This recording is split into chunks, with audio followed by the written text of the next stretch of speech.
وما أرسلناك إلا رحمة للعالمين. Nah, yang menarik kita masuk di bab selanjutnya yaitu dosa dan maksiat atau dosa maksiat. Sulitnya rezeki dan banyaknya masalah dalam hidup terkadang bisa juga karena masalah dosa. Jadi mungkin kita masih punya dosa, diam-diam pas temennya tidur lihat film porno. Pas pengajian nggak dengarkan dangdutan, tapi pas sendirian di WC atau dengerin dangdutan. Nah, ini kita harus introspeksi nih, apa nih, gitu kan? Udah nikah ngomongin, gitu kan? Harusnya kan dicukupkan dengan istri yang ada, istri yang sah, gitu kan? Ternyata masih ganggu istri orang.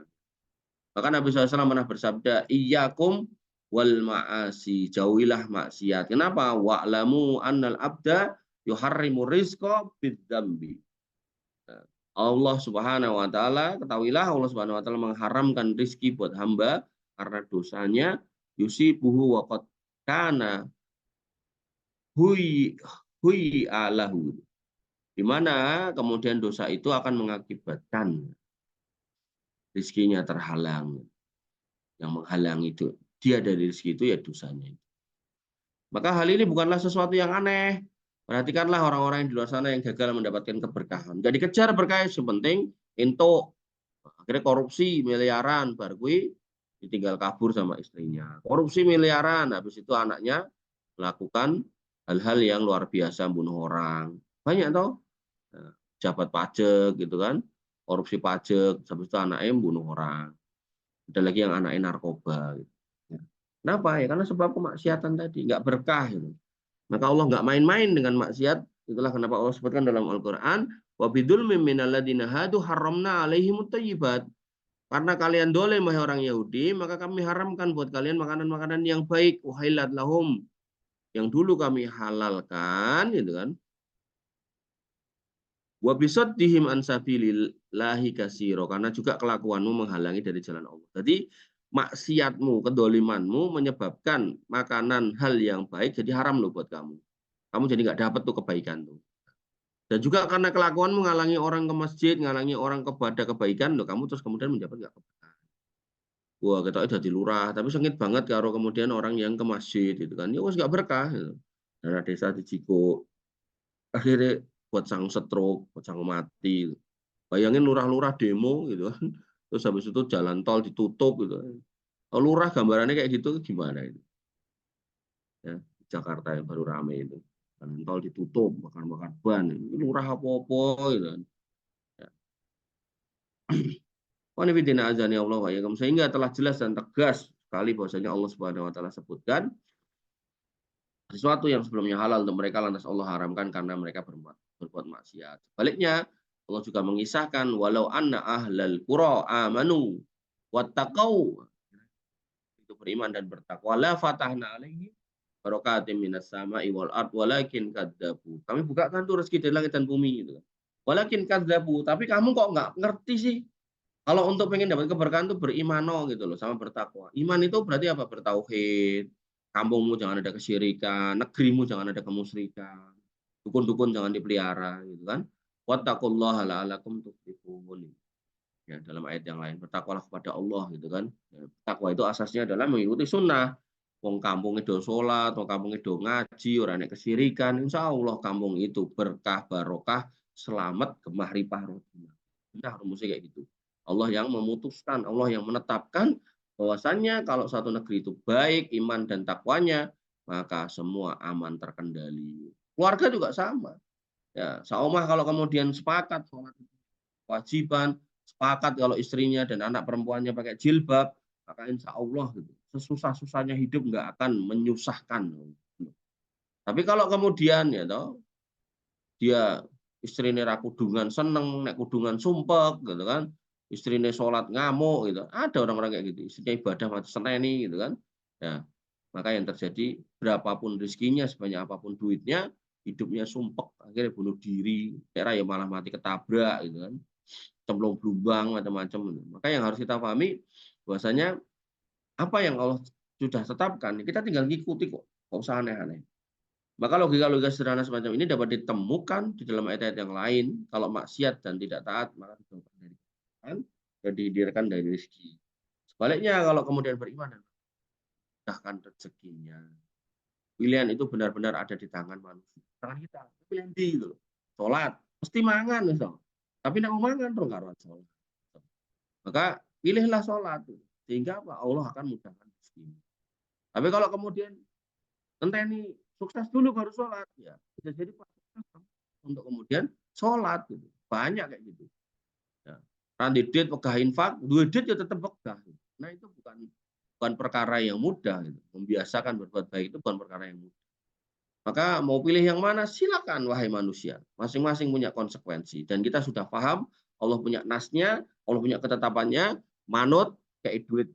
Ramanut, ya Allah kemudian bisa juga menghentikan atau menutup rezeki, keran-keran rezeki kepada kita. Takwa itu manut ya, takwa itu manut. Sami'na wa ata'na. Allah sebutkan pilihan yang tersedia dan juga Allah jelaskan untung ruginya. Nek gue melu, ini lo konsekuensinya. Nek kamu nggak melu, nggak nurut, gini lo konsekuensinya. Sudah dijelaskan. Sehingga Allah katakan pada Quran surat Asy-Syura, "Wa ma asabakum min musibatin fa bima kasabat aydikum wa ya'fu an katsir." Dan apa yang menimpa kalian sakjane ya mergo kelakuanmu dhewe gitu. Ya. Hidupmu susah ya karena kamu nggak mau mendekat kepada Allah. Tangmu keh mergo kowe malah. Ya, rezekimu sithik karena kamu prasangka kalau rezekiku ya mung sithik gitu. Ya, kayak orang-orang wanita-wanita yang kemudian menjual diri itu kan. Ketika ditanya lo kok nggak tobat mbak gitu. Oh dari kayak gini aja saya kurang, apalagi tidak tobat gitu. Sama kayak wanita yang nggak kudungan. Kenapa nggak kudungan mbak? Oh aku udah orang yang ngelamar aku gitu kan. Mulai dadak kudungan gitu kan. Nah, ketika dia sudah memprasangkai Allah menetapkan takdirnya kayak gitu ya terjadilah dia seperti itu. Ya, sehingga jangan pernah kita katakan wong aku maling wira cukup apa pernah aku tidak jujur. Enggak benar ya. Akhirnya kamu rezekimu dari maling terus itu. Apa-apa dimaling, dana desa dimaling, kas RT dimaling gitu kan. Jualan di pasar dimaling. Gitu. Ya, ke masjid sendal dimaling. Maka rezekinya ya enggak jauh-jauh dari permalingan. Kita perlu bertobat agar kemudian ya semuanya sehat selamat mendapatkan keberkahan dunia dan akhirat. Wanifidina azani Allah wa iyyakum. Maka banyak hal yang tidak beres dalam hidup ini ya toh itu menjadi sebab serba sulit, musibah nggak kunjung hilang, cobaan terus datang, jangan-jangan itu adalah konsekuensi dari maksiat yang kita perbuat. Allah mengingatkan dhaharal fasadu fil barri wal bahri bima kasabat aydin nas liyudhiqahum ba'dalladzi amilu la'allahum yarji'un. Telah nampak kerusakan di darat dan di laut disebabkan perbuatan tangan mereka, tangan manusia. Allah menghendaki agar mereka merasakan sebagian dari akibat perbuatan mereka. Jadi kita tuh dikasih pepeling gitu loh. Nek kamu dolim, kamu berlaku maksiat gitu kan, wahai penduduk Indonesia nyota kayak banjir, nyota kayak kebakaran hutan, nyota kayak tsunami. Ini pepeling sebenarnya. Allah tuh sayang berarti. Agar kita kembali ke jalan yang lurus, ke jalan yang benar. Maka kurang sayang apa coba Allah pada manusia? Sebelumnya Allah sudah bilang, kalau banyak kesalahan Allah sudah maafkan loh. Kamu banyak dosa, minta ampun Allah ampunkan.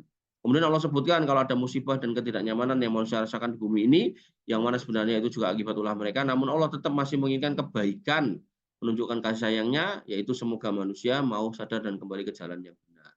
Artinya gini loh, ibarat ujian, hidup itu kan ujian. Kamu dikai bocoran, nek kowe rasinau bagi bab ini kamu nggak bisa nggarap pertanyaannya, nggak bisa jawab pertanyaannya. Maka ini loh kisi-kisinya. Nah, Allah udah kasih kisi-kisi. Nek kamu pengen hidup di dunia penak, kisi-kisinya iman takwa, manut. Nek iman takwa tiga rezeki sing barokah dari langit dan bumi. Nah, penduduk negeri ini Gemah Ripah Lojinawi aman tetem titi raharjo gitu kan. Kertosono ngawi ngetan sithik gitu. Nah, maka yang terjadi adalah manusia milih jalan yang lain, maksiat, syirik, kemusyrikan, judi di mana-mana gitu kan. Maka yang terjadi ya akhirnya musibah di mana. Ya kita sendiri yang memanggil musibah itu. Kita sendiri yang sudah dikasih bocoran sing apik kok malah milih sing elek. Jadi jangan salahkan siapapun, salahkan diri sendiri. Fala talumuni walumu anfusakum. Salahkan dirimu sendiri. Maka kembali kepada penyebab sulitnya hidup semuanya rezeki, terkadang salah satu sebabnya adalah maksiat. Itulah kenapa Allah meminta manusia untuk istighfar, mohon ampun. Gitu. Dari kesalahan bukan hanya sekali, tapi tiap kali dan terus menerus istighfar. Nah, dalam Quran surat Nuh dikatakan fakultu astaghfiru rabbakum innahu kana ghafara. Istighfar terus-terusan. Bahwasanya Allah itu Maha Pengampun. Kalau kamu istighfar rajin istighfar wahai penduduk Indonesia, yursilis sama alaikum midroro. Akan dikirim untuk awan-awan beriringan yang kemudian diturunkan hujan dari situ, wa yumditkum bi amwali wal banin, kemudian Allah akan perbanyak harta-harta kalian dan juga kemudian anak kalian. Terus-terusan disuruh istighfar, enggak sekali 2 kali. Bahkan Nabi SAW yang dijamin masuk surga sehari minimal 80 kali gitu kan. Maka ya kita harusnya malu kalau istighfarnya cuma sedikit. Nah, istighfar terbaik kapan? Kata Allah Subhanahu wa taala, "Wabil asharihum yastaghfirun." Orang beriman itu kalau subuh, menjelang subuh, tangi dhisik, jangan nunggu adzan subuh, kemudian banyak istighfar, duduk, gelar sajadah, sholat tahajud 2 rakaat, syukur-syukur 8 rakaat, witir, ya minimal 1 rakaat, istighfar. Wis banyak-banyak istighfar, astagfirullah astagfirullah astagfirullah. Numpak motor ya istighfar, astagfirullah astagfirullah, kok suwe men 3 jam ra tekan-tekan gitu. Istighfar gitu loh. Astagfirullah astagfirullah, mulih jek ikon nggo klopo gitu. Istighfar itu. Jadi istighfari aja terus pokoknya gitu loh. Ya. Naik turun gunung istighfar gitu kan, masuk hutan, keluar masuk hutan istighfar. Ngapain aja istighfar. Di WC boleh nggak istighfar? Nggak boleh. Pastikan tempatnya bukan tempat-tempat yang dilarang. Nah, sehingga ya toh, hal ini merupakan sebuah sesuatu yang wajar karena memang manusia adalah tempatnya lupa dan dosa, salah. Dalam sehari ada banyak dosa maksiat yang dilakukan seseorang. Kita juga berikan teladan dalam urusan istighfar. Beliau bahkan sehari sampai ratusan kali minta istighfar kepada Allah Subhanahu wa taala, minta ampun. Tentu sangat wajar jika Allah Subhanahu wa taala memerintahkan kita juga untuk ikuti jejak Nabi SAW, yaitu dengan cara banyak bertobat. Bagaimana mungkin tidak Nabi yang jelas-jelas tidak dosa di masuk surga aja melakukan istighfar, masa kita enggak? Betapa sombongnya kita kalau enggak ngikutin Nabi SAW. Ya, Allah Subhanahu wa taala berfirman tadi udah tak sebutkan, wa qultu astaghfiru rabbakum innahu kana ghaffar. Mohonlah ampun kepada Tuhanmu sesungguh-sungguhnya. Innahu kana ghaffar, Dia Maha Pengampun. Yursilis sama alaikum midrara, Allah akan menurunkan hujan yang lebat dari langit kepadamu, wa yumditkum bi amwali wal banin. Tadi wa ja'alakum anhar. Maka Allah akan perbanyak harta dan anak-anakmu, dan Allah akan jadikan ya, buat kamu kebun-kebun, dan juga Allah jadikan sungai-sungai untuk sungai-sungai, sungainya bening, iso kayak iwak gitu. Sungainya masih kayak limbah, kira malah ra iso renang gitu kan. Itu kan kesalahan manusia sendiri, gitu. Makanya kalau kamu lihat banjir di jalan-jalan, jangan salahkan hujannya, salahkan manusianya sendiri. Ketika air itu nggak dikasih jalan, maka kemudian dia berjalan di atas jalan manusia, ya itu salah manusia sendiri. Ya ada di satu tempat kemarin itu banjir, itu tak lihat tuh selokannya ditutupin semua gitu. Padahal kalau dikasih lubang sidik, airnya masuk situ sebenarnya. Tapi karena ditutupin ya udah di jalan. Akhirnya jalannya keropos, joglangan, terus kamu lewat situ ngebut, jatuh. Salah sopo? Salah sendiri sebenarnya. Salah manusia itu sendiri. Maka perhatikanlah manfaat istighfar yang Allah sebutkan, harta, anak, kebun, sungai, merupakan simbol-simbol kemakmuran. Ya, Allah akan berikan sebagai balasan untuk orang-orang yang benar-benar istighfar, minta ampun kepada Allah. Sungguh manusia dan maksiat benar-benar mempersulit urusan hidup kita. Baik, ini yang bisa kita sampaikan atau kita diskusikan. Kurang lebihnya saya mohon maaf. Saya cukupkan, saya rasa sampai di sini. Alafu minkum subhanakallahumma bihamdika asyhadu an la ilaha illa anta astaghfiruka wa atubu ilaik. Assalamualaikum warahmatullahi wabarakatuh.